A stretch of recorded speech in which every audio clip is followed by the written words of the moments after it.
So, as Dave mentioned, I'm in the philosophy department here just as a per-course instructor right now, teaching AI ethics in the philosophy department. Any chance that any of you are in that class? I know I have some computer science. It is Phil 2150. Nobody's in. I have a bunch of computer science students in that class, but none of you are here. So yeah, my background's in philosophy, specializing in AI ethics and philosophy of AI more generally. So I just finished my PhD back in September through the University of Guelph and have been working with the provincial government since then, working on AI policy and governance with the Office of the Chief Information Officer, while still doing some teaching, while still doing some research as well. So I have a visiting fellowship currently at the Center for International Governance Innovation. They're in Waterloo. They work on a bunch of different kind of digital ethics, AI ethics type policy issues.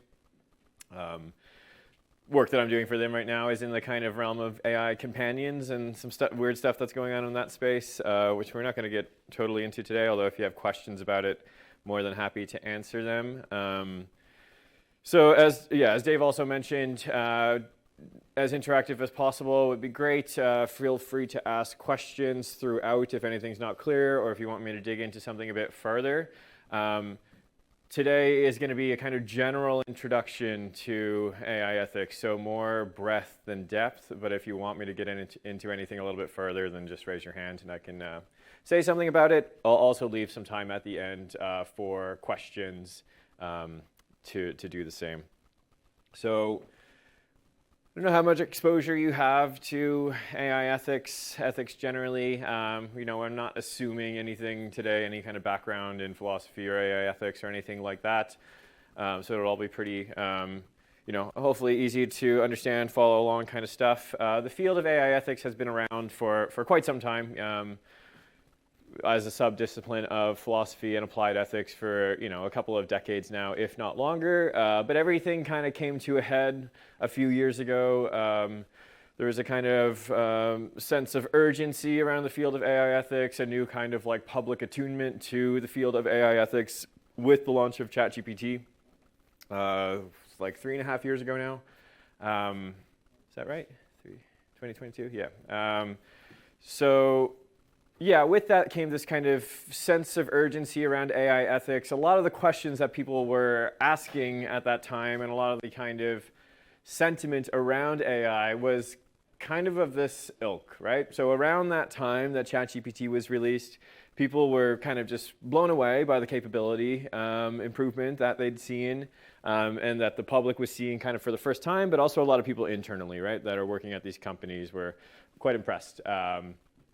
So you had these kinds of broad sweeping statements around that time related to this like ever increasing capability of these models. So you had statements like this: mitigating the risk of extinction from AI should be a global priority alongside other societal scale risks such as pandemics and nuclear war. So very much a kind of like existential risk, big picture kind of worries about growing capabilities in AI, and signed by not nobodies, Geoffrey Hinton, the godfather of deep learning, lots of other notable signatories on these kinds of letters. Geoff Hinton famously at the time, soon after the launch of ChatGPT, left his job at Google DeepMind so he could talk more openly about what he thought were the risks of these systems. Similarly, kind of paused giant AI experiments, an open letter that was signed, again, by Geoffrey Hinton, I think Yann LeCun, I think Dara Modi, the CEO of Anthropic, also signed this one. Kind of ironic, right? People that are actually actively working on these models, signing these kinds of things.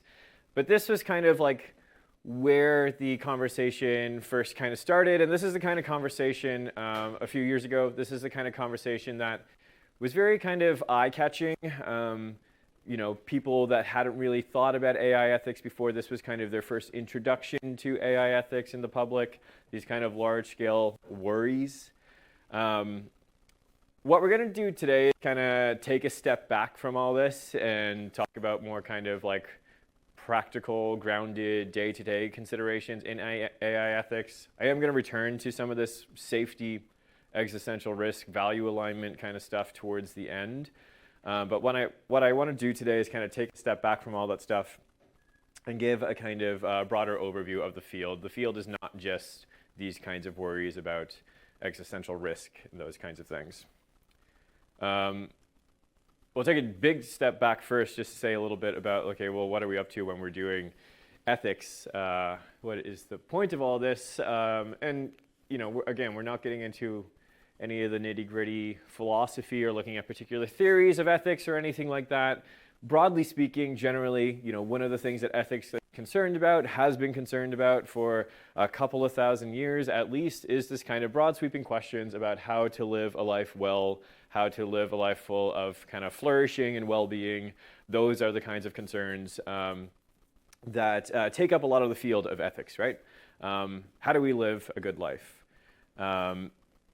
To me, at least, intimately tied up with that is the question of like decision making. How do we make good decisions? If we're going to live a good life, then we need to make kind of good decisions, you know, day-to-day decisions, bigger picture decisions.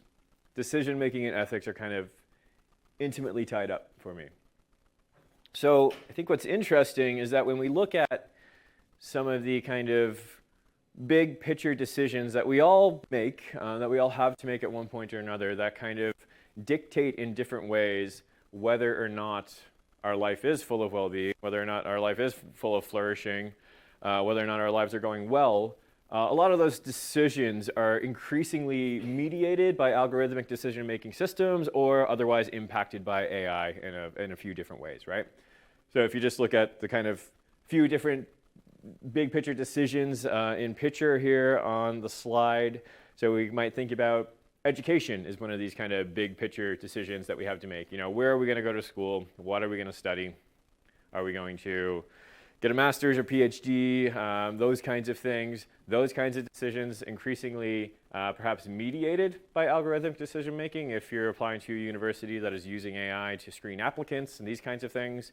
And also obviously very heavily impacted by AI. Hard to have a conversation about the state of universities today without thinking about how AI is changing our institutions and changing the kind of university experience in lots of different ways. Same goes for, you know, another major decision. What are you going to do after that, or what are you going to do for work? Again, increasingly lots of companies using algorithmic decision-making systems, hiring systems to screen applicants, those kinds of things, and large-scale worries today about what work actually looks like for entry-level workers. Is there going to be this kind of widespread automation of a lot of the labor force and widespread unemployment as a result of that? So AI heavily impacting those kinds of decisions, as well as financial decisions. You know, if you're applying for a large loan or something like that, more than likely it's an algorithmic decision-making system that is dictating, at least in part, whether or not you get that loan. Relationships, increasingly mediated by algorithmic decision-making systems as well. So again, just to kind of give a sense of, you know, AI absolutely permeates all kinds of different decisions that we make on small and large scales. And if we're thinking about, well, ethics is about living a good life, living a life full of well-being, intimately tied up with that is decision-making, then questions about, you know, ethics are inextricable from questions about technology, and especially right now about AI. So that's just to kind of motivate this project of AI ethics. And please, again, interrupt at any time if you have questions. So what we're going to do today, again, is look at, so we have this PROBES model. PROBES is this kind of acronym for privacy, responsibility, opacity, bias, equity, sustainability, and the extra S at the end here is safety. So the kind of existential risk kind of worries. So we're going to take each of these at a time and dig into a little bit of, well, what do AI ethicists think about and worry about in these kinds of domains when we're thinking about the impact of AI. So again, project in breadth, not in depth, but we can get into any of this in more detail if you would like to. Any questions? Yeah. Good question. Yeah. Because a lot of these things are either comparative or subjective, like ethics is kind of a Yeah. subjective thing. Yeah. What do baseline for talking about whether or not something is good or bad or moral or amoral? Right. Yeah, it depends on what school of thought you come from, really. So, like, there's a couple of different ways of looking at this. So, one of the most kind of dominant ways, and especially in the field of AI ethics and in the world of AI generally, I think a lot of people working at these labs look at it this kind of way, is through a lens of utilitarianism, right? So are we doing on average or on aggregate more benefit than harm? So it's this kind of trade-off balance, right? Is the trade-off of having less privacy worth the kind of personalization that we get in our online experiences or something like that? That's one way of looking at it. There's also just kind of principled, more kind of like human rights approach to this stuff. Well, like, is the use of, say, algorithmic decision-making systems in the hiring process, does that infringe on our human right to work? So lots of people approach these things from different directions. You might also think about so the three major schools are kind of in philosophy, in ethics, are this kind of utilitarianism approach, this approach of, based off of principles, and then there's virtue ethics, kind of like, well, what kind of character do we want to develop? More kind of loosey-goosey, no strict rules. What's really interesting is that Anthropic, one of the kind of major players on the AI stage right now that make Claude, so they employ a philosopher, Amanda Askell, who's in charge of Claude's personality. So I don't know if you've seen Claude's Constitution that recently came out. Have any of you folks seen this? So essentially, internally to Anthropic, they've written this document which essentially tries to dictate how Claude should interact with its users and, be in the world, essentially. Heavily written by Amanda Askell, and she takes this kind of virtue ethical approach to thinking about how these models should interact. So there are lots of different ways to kind of mediate these debates, and lots of debate about how to effectively do that. So does that kind of answer the question? I didn't mean to take up too much time. No, not at all. All good. Anything else before we dive in?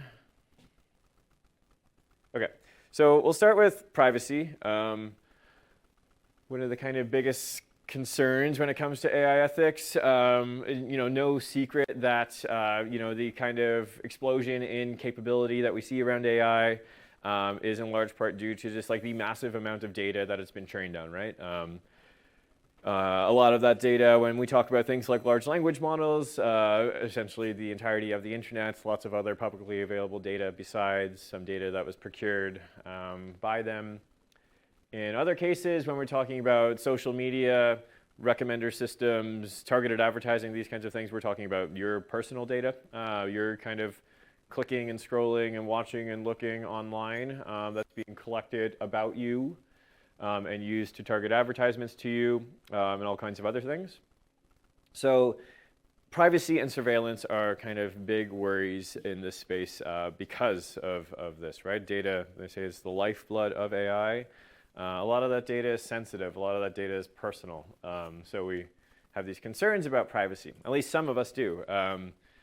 There's an often kind of retort to this is that, well, and I see this a lot as I teach AI ethics, as I have over the past few years to lots of different undergraduates, is that there's this kind of response sometimes of like, well, I have nothing to hide. Like, why do I care about privacy? I'm not doing anything kind of weird or creepy or illegal online. Like, if I have to give over some of my data to get better personalized services or something like this or whatever, I don't care about targeted advertising. So there's this kind of sentiment of, well, I have nothing to hide, so privacy is not a big deal for me. I don't really care about it.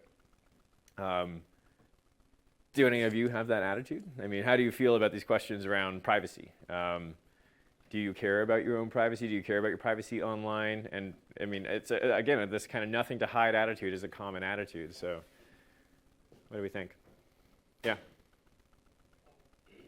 don't encourage or I don't feel happy, safe, with my data being shared online. Right. Now that I know nothing I can do, like I don't care. You don't care? Nothing I can do when I can't do anything. Right. Right. So if you can't do anything about it, then like, okay, what's the, yeah. There's that kind of sense of, I don't know, some kind of like defeatism or something, right? It's like, well, this is out of my control. Who am I to like, I can't stop Facebook from collecting data about me or something if I want to use their services. Any other thoughts in this space? Yeah. I try to keep privacy as much as possible. It Yeah. is difficult, but finding other options, while difficult, I always try to go for it. Yeah, super difficult, right? It's hard to get around the use of these services that are collecting data about you in one way or another. Dave, did you? Yeah, I feel like as someone sort of born and grew up before the internet and after the internet, it's two completely different views. Yeah. Because before the internet, any sort of data sharing involved almost like a physical breach. Yes. It almost felt like theft. Yeah. In order to get my information, you would have to break into my home Yeah. and steal my mail. Yeah. Something like that. But now with everyone sharing everything so publicly, it feels like less of a crime. Right. And I think that's sort of contributed to public opinion. I think that's totally right, that invasions of privacy were more physical and felt in the past than they perhaps are now. That's just kind of the default, right? That invasion of privacy does happen as you're, signed into your Google account. There's some kind of like invasion of privacy that happens there. So I want to try to just like push back against this nothing to hide kind of narrative and say a little bit about why I think we should care about privacy. And I'll approach this from a couple of different places. First, let me just read out this quote from a couple of, I think they are sociologists at Duke, Marion Foucault and Kieran Healy, who work a lot on privacy. So they say, as digital traces of individual behaviors are aggregated, stored, and analyzed, markets see people through a lens of deservingness and undeservingness, and classification situations become moral projects. Okay, so what are they talking about here?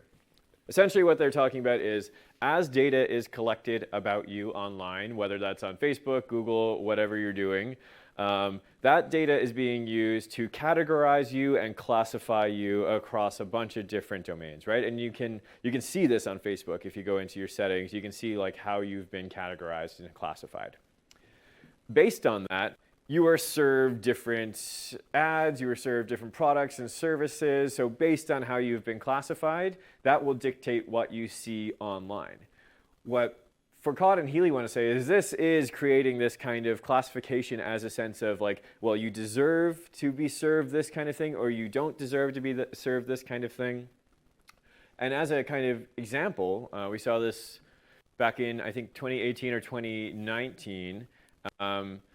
The United States government brought a case against Facebook that I think is a good illustration of this, that suggested that Facebook was violating their Fair Housing Act. So essentially, Facebook was showing, based on how they have classified people, they were showing some people ads for housing, not showing other people ads for housing. And unfortunately, but I guess predictably, the people that were not shown ads for housing, that were deemed kind of undeserving of seeing these ads, those distinctions tend to fall along kind of racial or classist kind of lines. And so the US government wanted to say, well, you're violating the Fair Housing Act. You're discriminating against who gets to see and has housing available to them or not available to them. The US courts won this case against Facebook, right? They said that this is a discriminatory practice, and it is violating the Fair Housing Act, and it all stems from the fact that they were, again, collecting this data, aggregating it, and classifying you based on that. So with this invasion of privacy comes this added kind of aspect of classification, categorization that dictates decisions that get made about you or get made for you in some cases. Another kind of interesting example of this that I always like to point to because it's also just kind of fun, Prism Environics. If you have your laptop open or with you or your phone, whatever, I encourage you to just type in Prism Environics. And what you'll see is a place to put in your postal code. So this is Prism. What's interesting is they're using no personal data about you.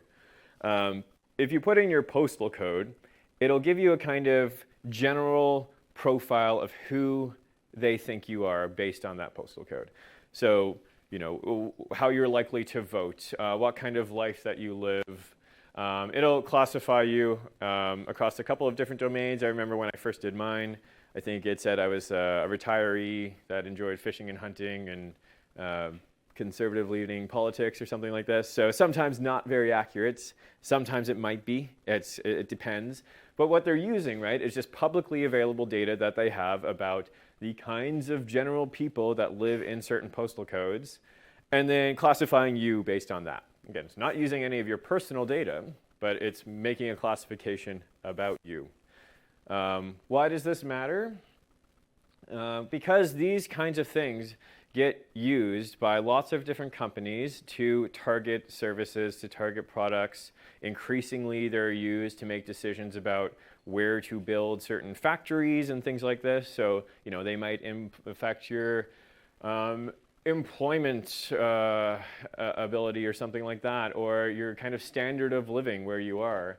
Has anyone looked at it? It's not loading?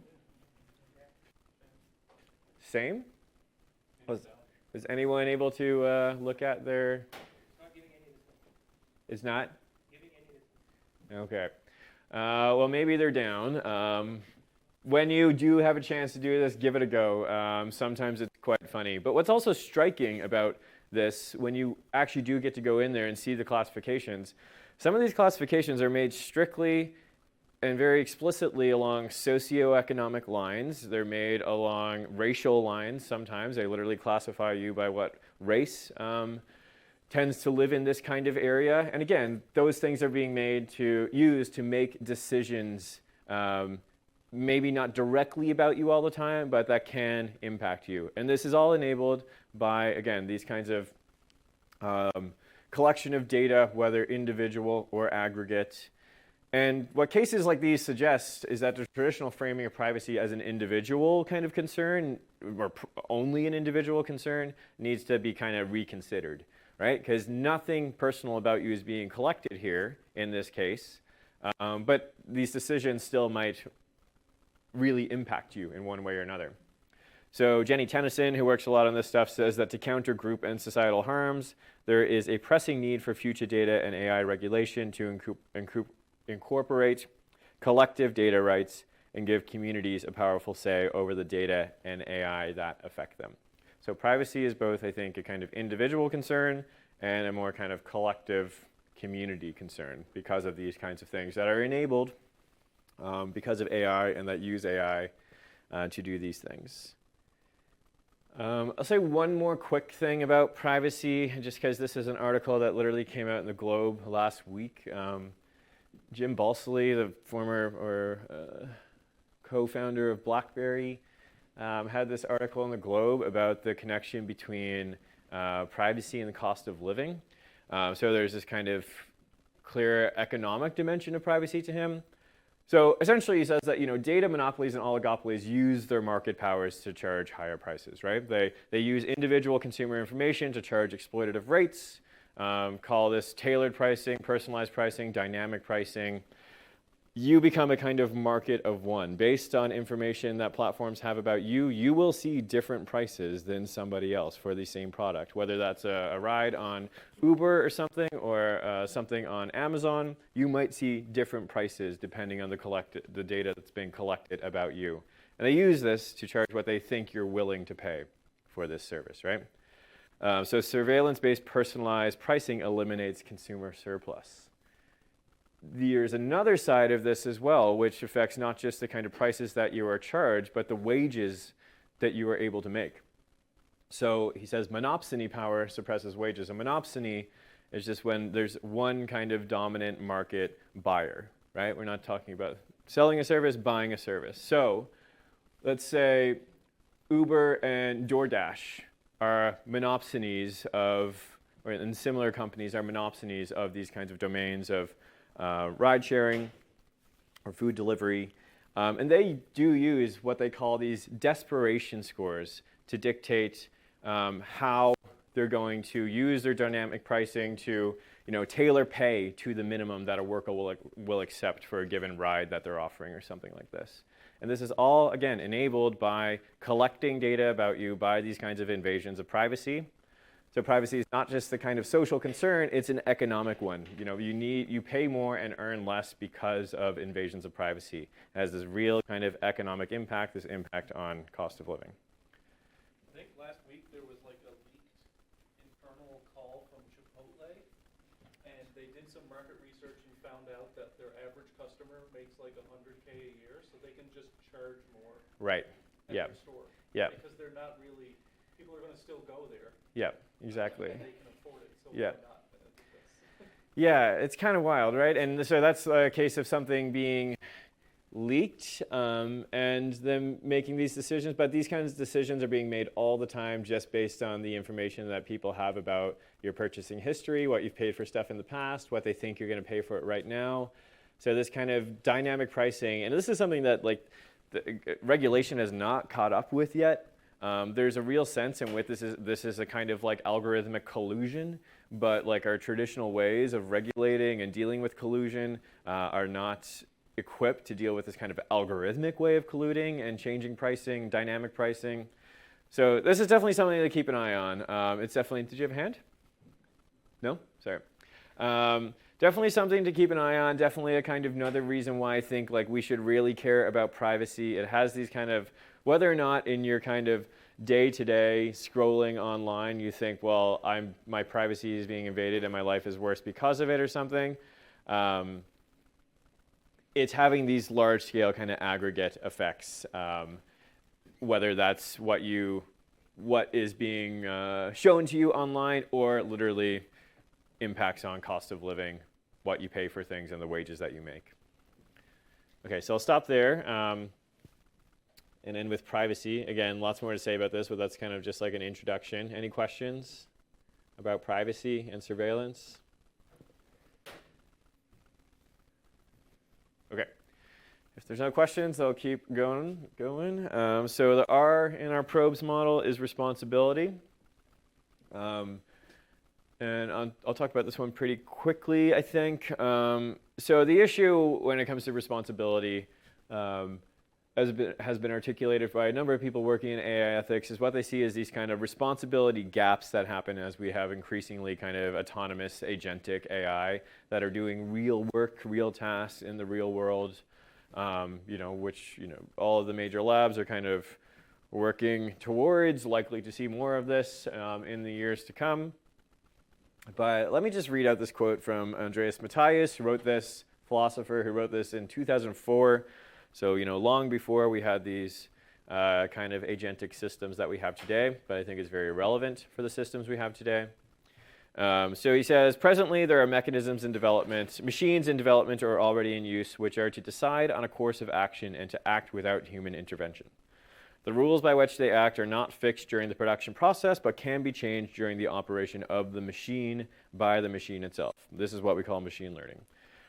Traditionally, we hold either the operator or manufacturer of the machine responsible for the consequences of its operation, or nobody, in cases where no personal fault can be identified. Now, it can be shown that there is an increasing class of machine actions where traditional ways of responsibility ascription are not compatible with our sense of justice and the moral framework of society, because nobody has enough control over the machine's actions to assume responsibility for them. These cases constitute what we will call the responsibility gap. So traditionally, when we think about responsibility, and this is true both kind of in a moral sense, but also in a legal sense, right? When courts talk about responsibility, is someone responsible for this outcome, this consequence? The way that we make those decisions is along lines of being able to ascribe knowledge and control, right? Did you have foresight into what could be the consequence of your action, reasonable foresight? Did you have control over the consequence or the outcome that happened? These things are used to determine whether or not someone was responsible for an action. With increasingly agentic and autonomous machines that increasingly operate without too much of a human in the loop, sometimes with no human in the loop or on the loop. Increasingly we're just seeing not so much human in the loop, but a human monitoring the loop, intervening when possible, which sometimes you can, sometimes you can't, when things start to go wrong.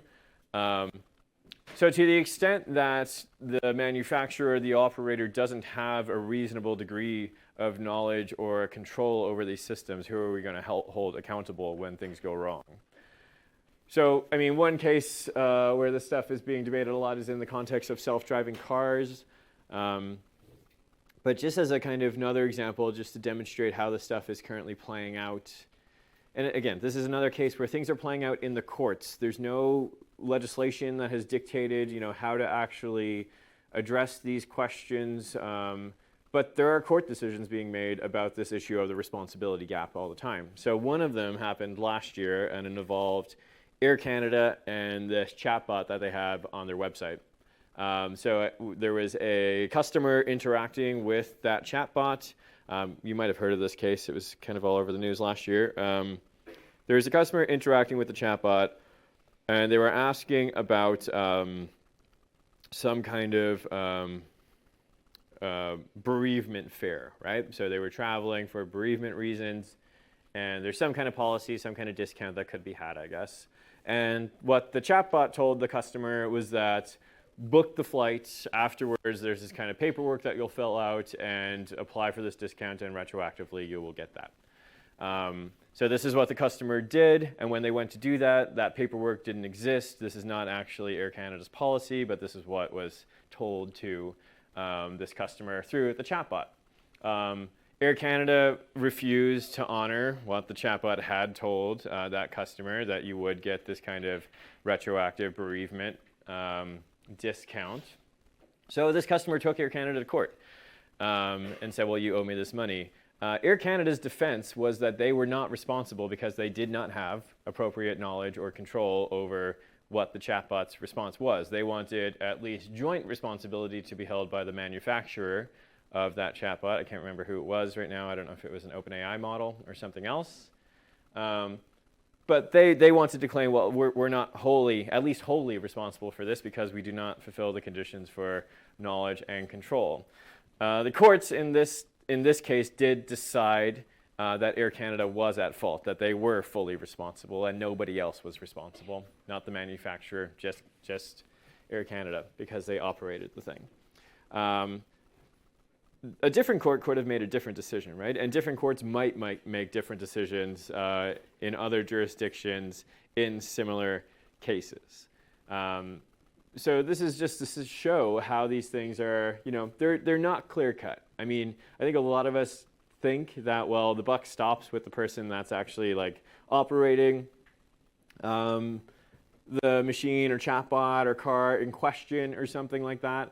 But that's not by no means a settled question right now. It's not decided in any of the domains that it actually is meaningful for it to be decided in, meaning in legislation. So lots of different courts decisions being made about this question about responsibility right now, and definitely something to keep an eye on going forward. Maybe some kind of joint responsibility ends up being the way that these things go. Any questions about responsibility? Yeah. Just an interesting thing that happened to me 6 months ago. I won't name the company, but I had this product where it's like you plug this plug into the wall, then you plug things into that plug. Uh-huh. So it was a remote switch essentially. Right. And I asked their chatbot on the website what the safe maximum allowable wattage was. And it told me a number that was way higher than the actual thing. Right. And so I could have plugged a space heater into it and it could have melted. Yeah. Started a fire or something. Yeah. And I emailed them about it and they were just like, oh, thanks, we'll look into it. Right. But it literally told me that I could plug something that's 500 watts more than it was actually rated for. Yeah, it's one of these areas where you want very accurate and reliable results when you're asking those kinds of questions, right? If you're asking, what can be safely plugged into this thing, you want to know exactly. You don't want any kind of guesswork going on there. So the kinds of, and this is where these questions about responsibility too might end up dictating in large part where these systems get adopted. We're seeing almost everywhere is adopting chatbots, whether it's governments, it's businesses on their homepage to interact with consumers to cut down on time that they have to spend on hold or something like this. the Canada Revenue Agency has been doing this, and there's been lots in the news about this kind of stuff. What happens when those things give inaccurate information? Who is going to be held accountable? How is that going to dictate where we see these systems deployed? These questions about responsibility really matter for those things. Questions? All right, the O in the probes model is opacity. What I mean here is just like questions regarding transparency, explainability, interpretability of these models. Have you heard of the black box problem when it comes to deep learning, machine learning systems? You know, it's not always easy to say, well, why was a particular output? Why was this the output? Why was this the decision? It's not always easy to peer under the hood and be able to say with confidence exactly why a particular decision was made or something like that. So what makes this kind of problematic, I think,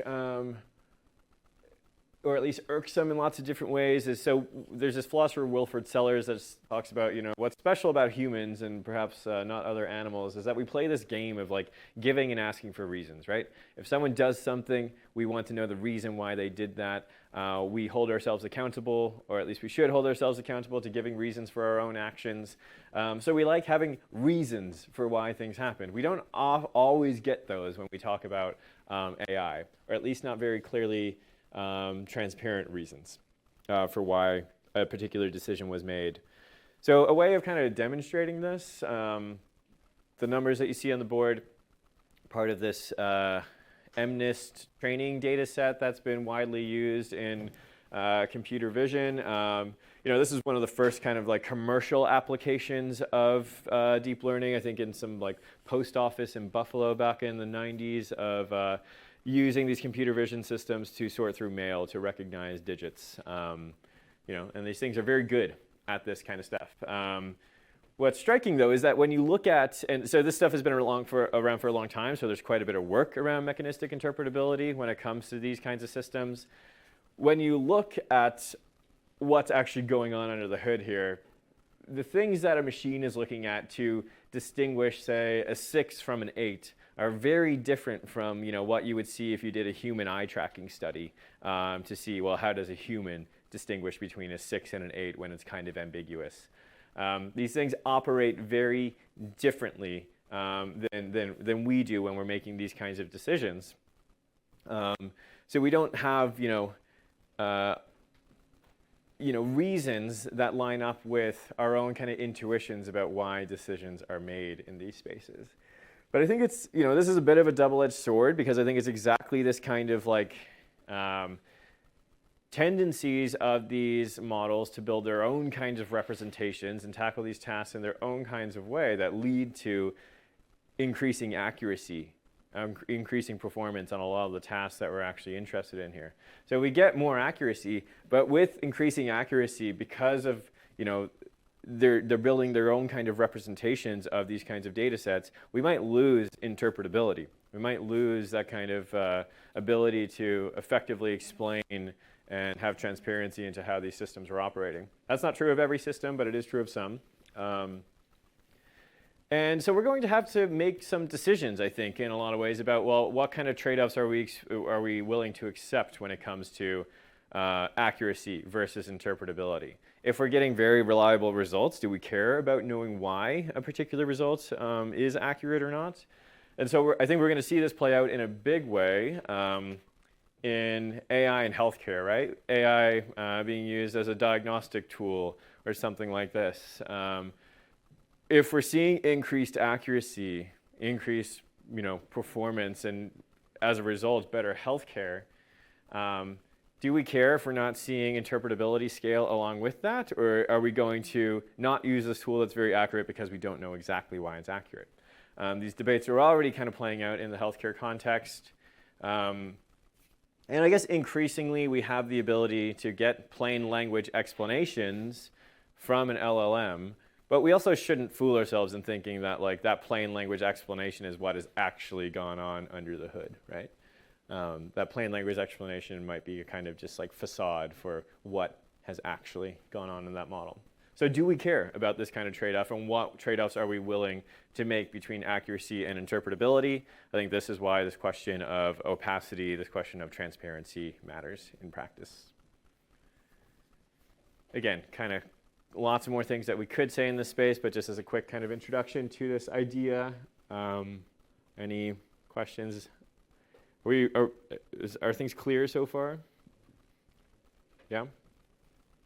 Okay. Do Yeah. you think that this relates to the idea of intent legally? Like, you know, if I'm trying to put on my coat and I hit you in the face, that's a lot different than me just walking up and punching you. Right. Yeah. So these questions of transparency might interact quite a bit with questions of responsibility too, right? If what was the intent of the system? Are we able to discern that in any kind of meaningful way? Yeah, those two things might interact, I think, in an interesting way. And all of these things, right? None of this stuff is siloed, right? They all kind of interact with each other, each of these different issues that we're talking about in weird ways. Okay, so we'll move on to the B in the probes model. Getting through it. Bias.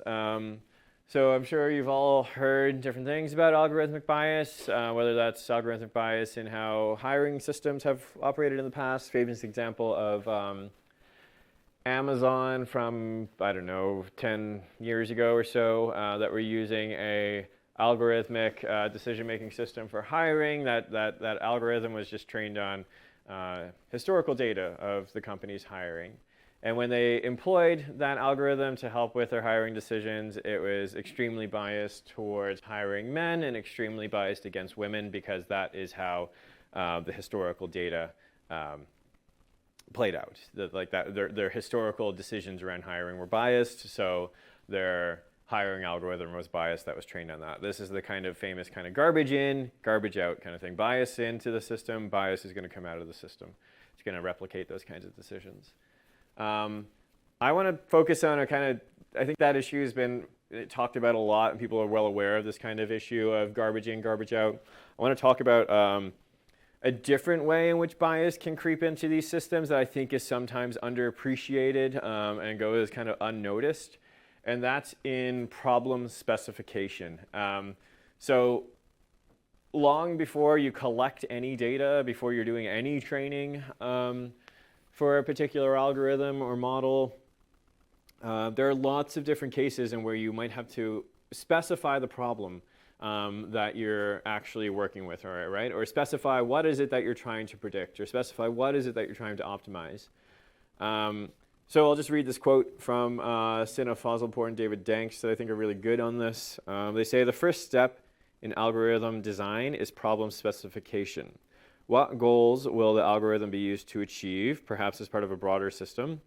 This specification requires thinking about our overall aims, the actions available to us, and ways of using the algorithm to achieve those aims. In most practical settings, decision makers are interested in aims that are complex, contested, and sometimes intentionally ambiguous. Each of these elements requires consideration of values and normative standards, and thereby provides a vehicle for the creation of biases. So what is he talking about here? Use the example of student success. Let's say you're a university administrator, you're interested in using a kind of algorithmic system to help with admissions decisions. You want to predict student success, right? You want to predict something about these students that's going to help you make decisions about whether to admit them or not. And these kinds of systems are and have been used. But how are you going to define student success, right? We're going to try to boil down a bunch of different kind of perhaps qualitative measures or different kind of aspects of what student success could look like into an easily optimized, easily quantifiable metric that is student success that you're going to try to predict.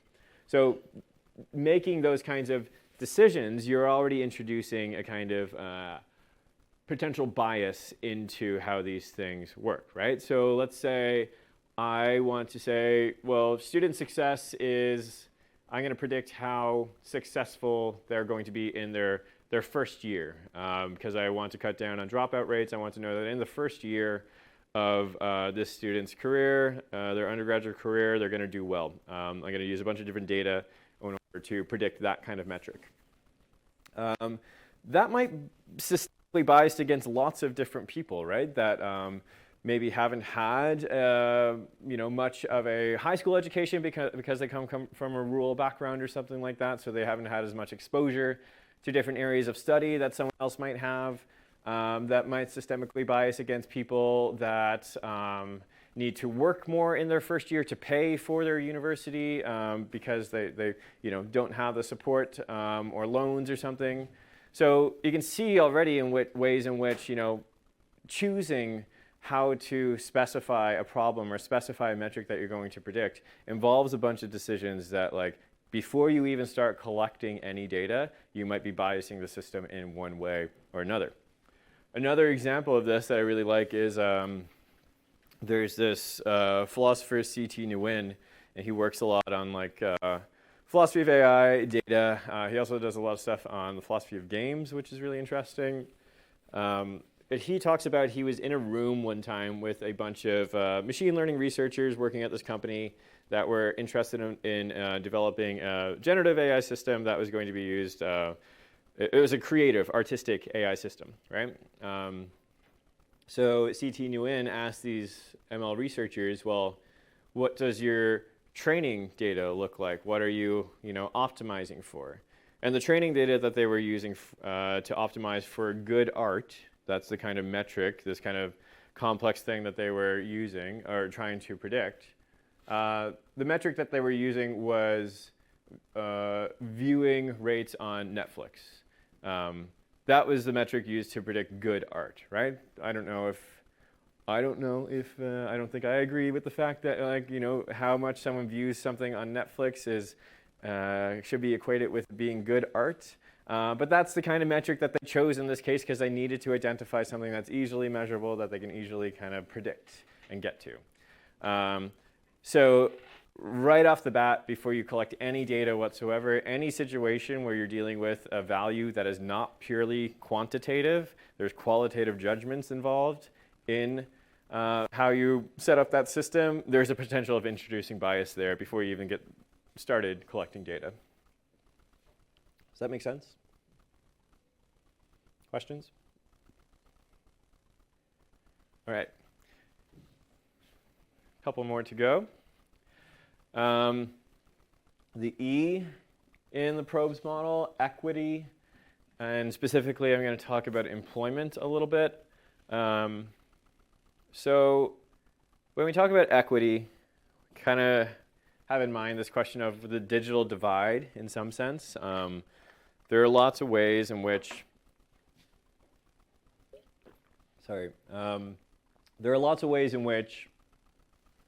when we introduce new technologies,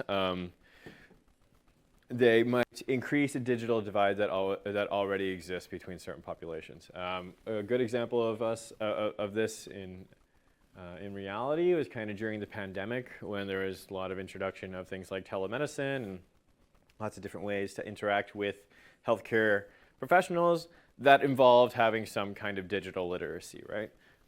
Being able to effectively operate a phone or something like this that, although trivial to us, might not be so trivial to someone in an elderly woman in a rural community in Newfoundland or something, right? So the introduction of these tools kind of exacerbated this digital divide that already exists between younger and older populations, that already exists between rural and urban populations. So similar concerns around bias here. In fairness, are these systems going to be equitable? Are they going to be beneficial for beneficial for all, I guess, not just a relevant or a subset of the population? So another way that we can think about this question of equity, though, is through the lens of employment. Worries about employment in the face of widespread automation have been around for a long time. This is not new with AI.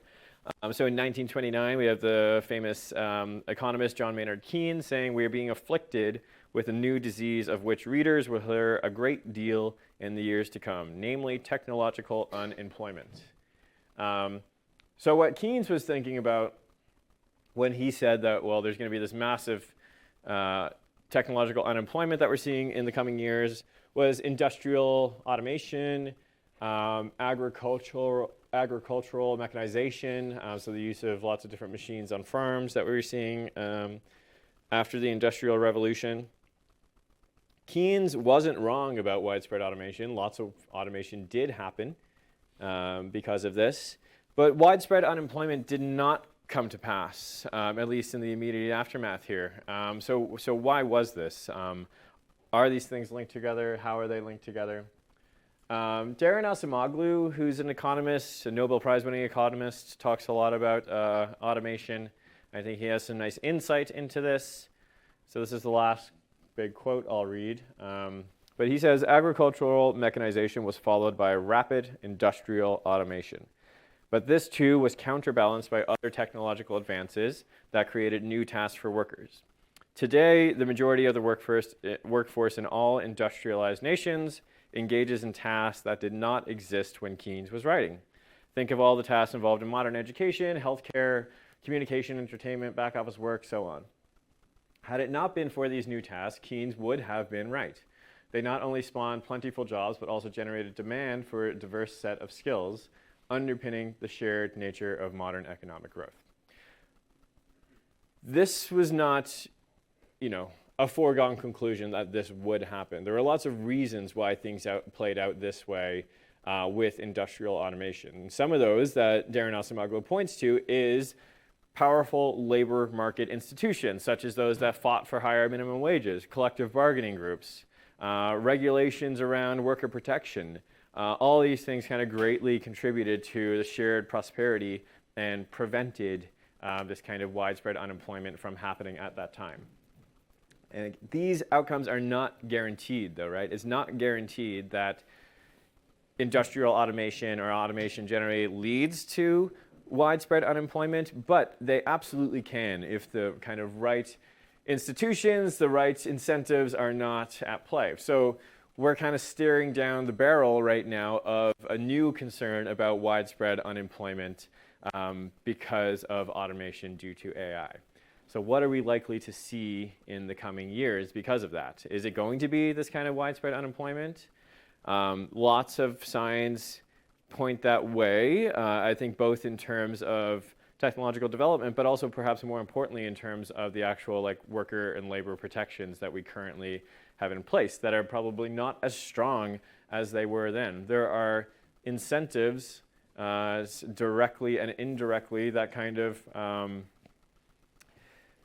that favor companies using automation instead of hiring human workers, right? There's tax incentives for this stuff. A lot of people think it's going to be cheaper in the long run. So there are these widespread concerns around unemployment right now. And again, this is like a lot of things that I've talked about today. These are regulatory legislative issues that the governments have not really caught up to yet. Lots of concern and conversation around this space in terms of, well, are we going to need some kind of universal basic income because we are going to see widespread employment because entry-level jobs are going to be few and far between? Do we need upskilling of the workforce that's already out there to ensure that they can stay in the jobs that they are in? Are they going to be replaced by some kind of automation? These worries, I'm sure you've seen them, heard them, maybe have them yourselves in the kind of work that you're pursuing. So these questions of equity and employment, again, there's no foregone conclusion about how these things are going to play out. There's two kind of dominant attitudes that often play out in this space. There's the kind of optimists that think, oh, we're going to have this wonderful world where people don't have to work and everyone is just going to be an artist or a philosopher or an athlete or whatever. I think we can already see that stuff is not happening. If anything, it's artists and stuff that are really being put under the gun right now in lots of different ways. So is that the future that we're going to see? Or is it some other kind of more dystopic kind of future? neither of these things are guaranteed. It depends on how we actually shape the labor market through regulation, through labor market forces, through the incentives that are in play here. Questions about equity and employment? And I know this is a lot. It's throwing a lot at you in the span of an hour, but again, it's meant to be kind of a whirlwind introduction to all the different concerns that we have in AI ethics. Yeah. It seems to me like throughout history, whenever a technology, like for example, the car took over the horse, but then a new industry came to make cars and everything surrounding that, which employed just as many or even more people than the horse industry. Yep. But it seems like with modern AI, like, you know, if that AI system is now capable of maintaining itself or whatever, and it's just going to take your job, what's the industry that creates in order to replace those jobs? It seems like we've hit the limit of the new industry. Yeah, I kind of, I have this worry, and I think a lot of what we see in the new jobs that we're going to see when we see wider spread automation is people are just going to be managing the AIs, and that sounds like a very depressing future to me. Managers love to think that they're always needed. Yeah, exactly, right? So you're just going to be kind of, watching the AIs do their thing while you're sitting in front of your laptop. Maybe you'll understand what they're doing, maybe not. So there is this kind of, people like to point to the fact that, well, yes, there's been automation in the past, and we haven't seen this widespread unemployment, so why would we see it now? I think that this is a kind of normalcy bias that we have. The kind of meme version of normalcy bias is that nothing ever happens, and that things just kind of stay the same. More automation, more new jobs created. We're not going to see that widespread unemployment. I think we should be careful about having that kind of normalcy bias and think about, well, what kind of new industries are going to be created? Are there new industries going to be created? What are they going to look like? Are they going to be fulfilling? Or are we just going to be a bunch of managers watching the AI do their work? So I really don't know. It's hard to, the other thing is that someone at the advent of the industrial automation, like John Maynard Keynes, could not foresee the new jobs that were going to be created because of the technological change that was involved, opening up new avenues for different kinds of work. So maybe we just, it's a lack of foresight or something that we can't see what kind of new industries might be created. But it is a worry. It is a worry, and I think we shouldn't take it for granted that we're just going to see new jobs created. Okay, sustainability. I'm going to hit this one kind of quickly, and the next two actually. So lots of worries around sustainability when it comes to AI. There's a tendency to, at least in a lot of, I think, public sentiment around this stuff, sometimes to think of, well, the cloud is just kind of ephemeral, weird thing. The cloud is made of rocks, rare earth minerals, lithium brine, crude oil. So these things do have real sustainability impacts. There is a lot of misinformation out there, I think, around the sustainability impacts of AI, at least in very kind of narrow domains.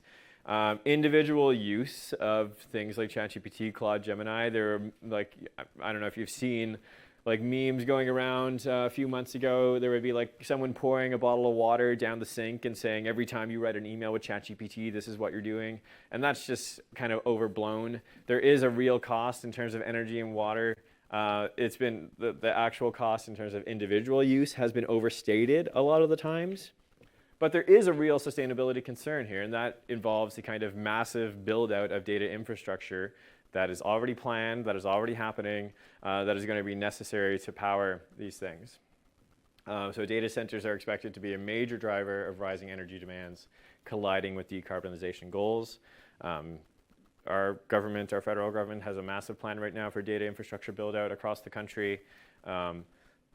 There's the Stargate project in the US, massive data infrastructure build out.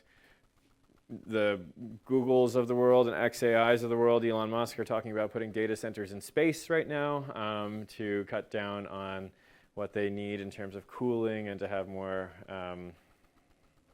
solar energy more readily available.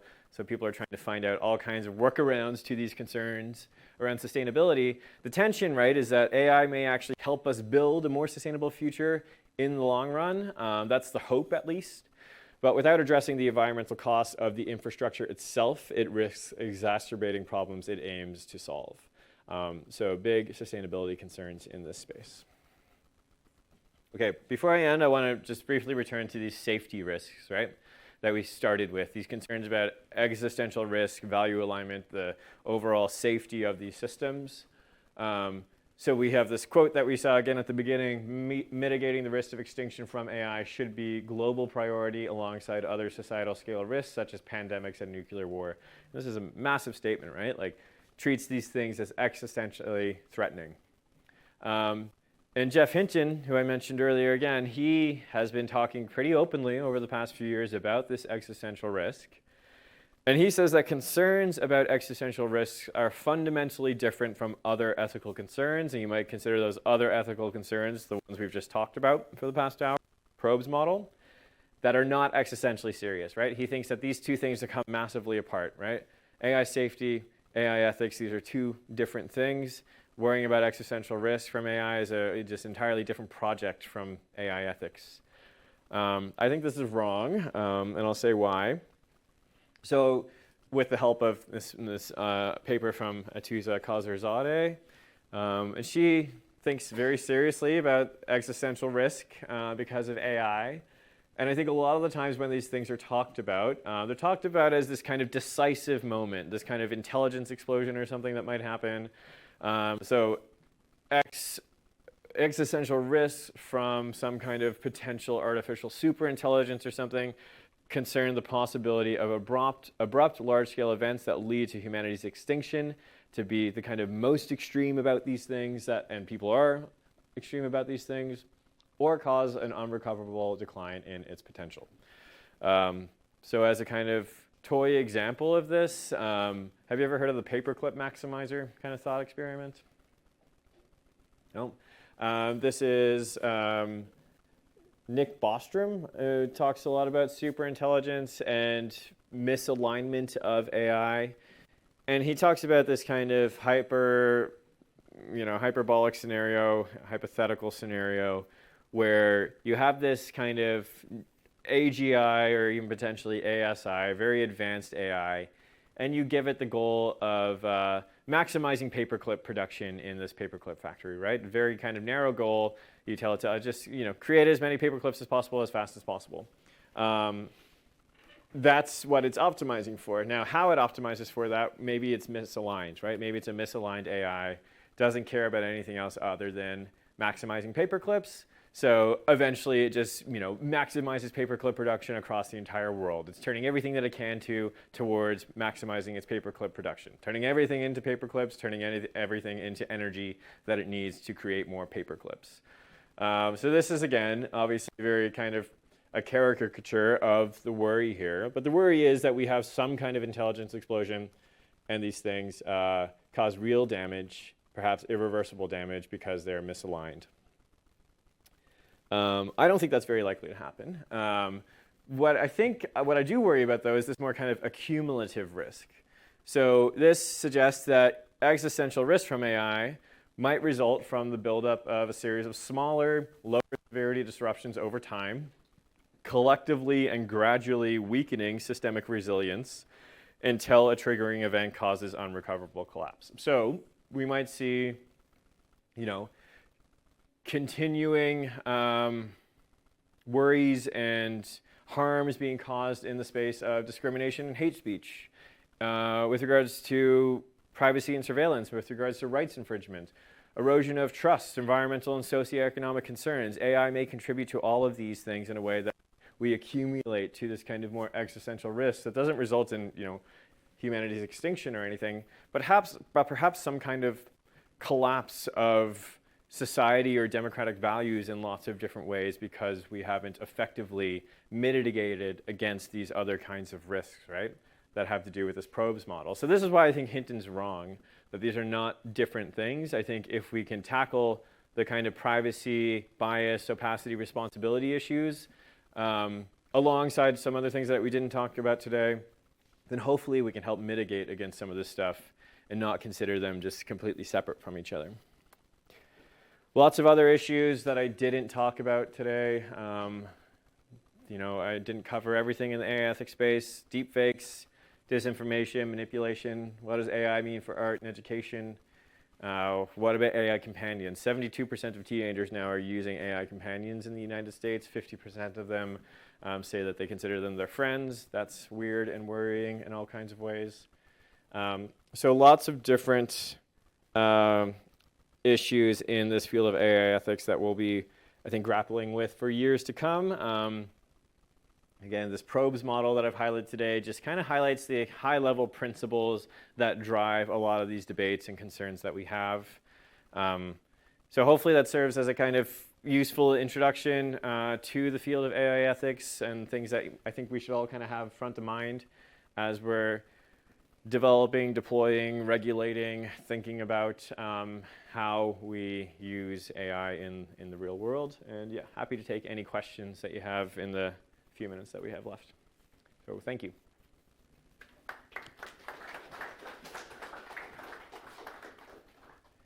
Yeah. The question involves the real world data and how it is being trained. So the employee system, for instance, right? The actual data is actually biased. Yep. In the real world. Yep. And then you train that model on that data. Mm-hmm. So if you actually switch the training data to like balance it out, then that is no longer true. So what exactly are you supposed to do in that sense?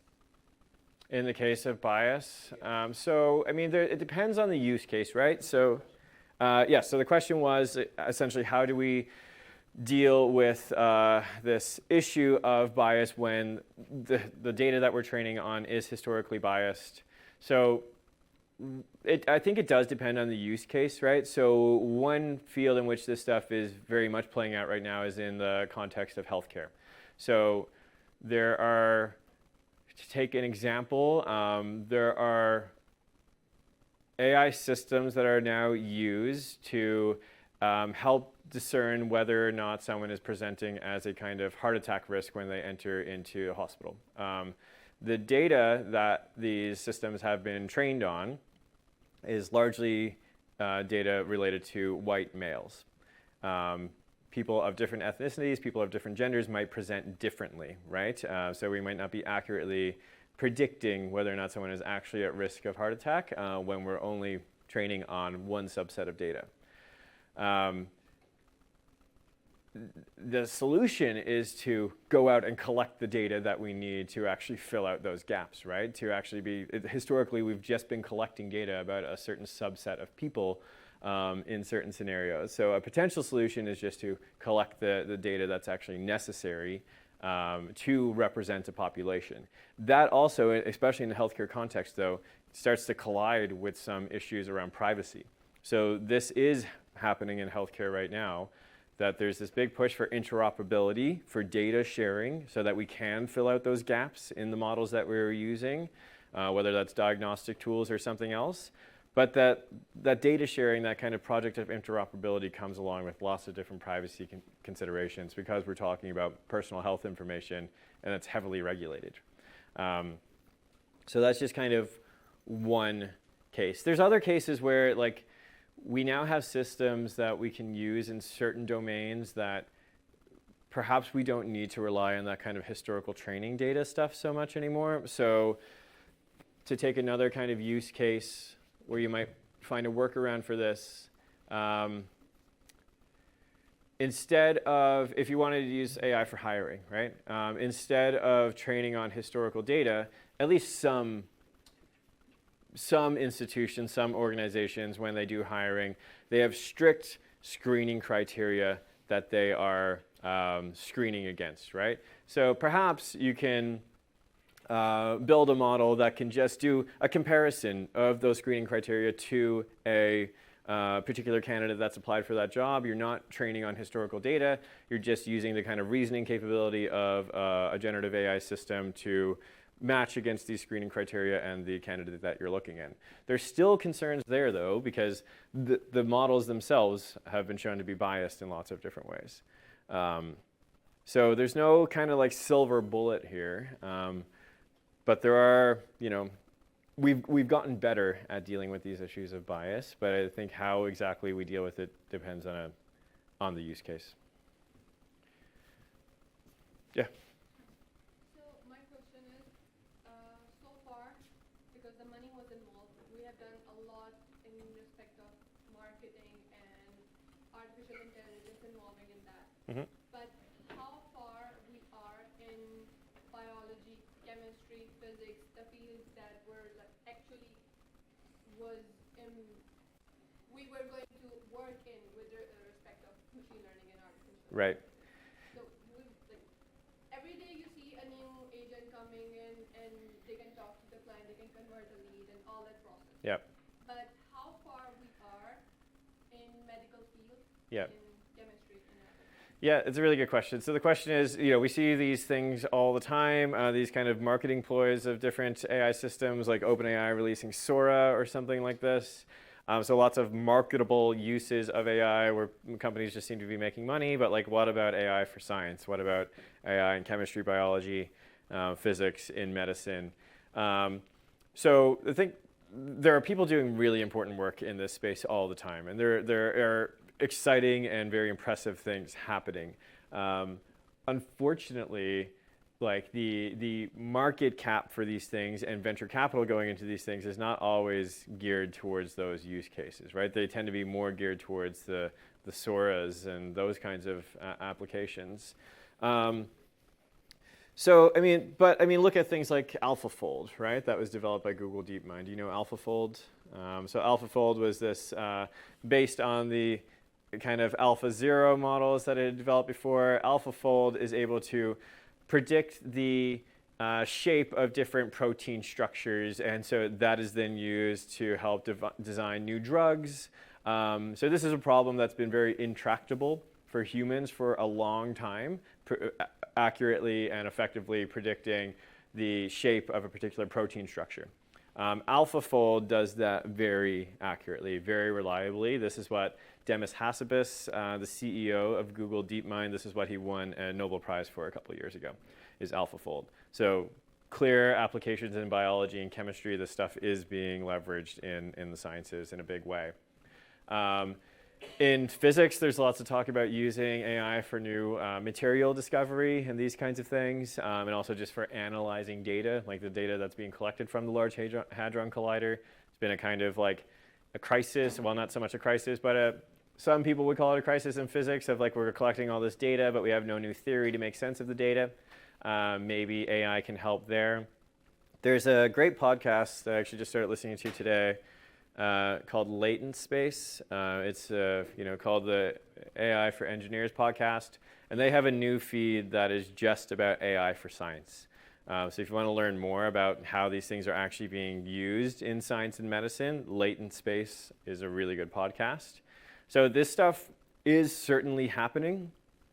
I think this is like where the market cap should be going, is to these things, is AI for science. Unfortunately, though, there's all kinds of incentives that mean that the money gets poured into things like Sora instead. And if you listen to OpenAI, they'll tell you that, well, the money that they make from Sora or the money that they make from now launching ads on ChatGPT will enable them to have more compute available for AI for science and have more money available for those things. I don't trust OpenAI or Sam Altman the least on these kinds of things, so I don't know. But there is lots of good stuff happening in the space for AI for science. It's just not always what we see in the headlines.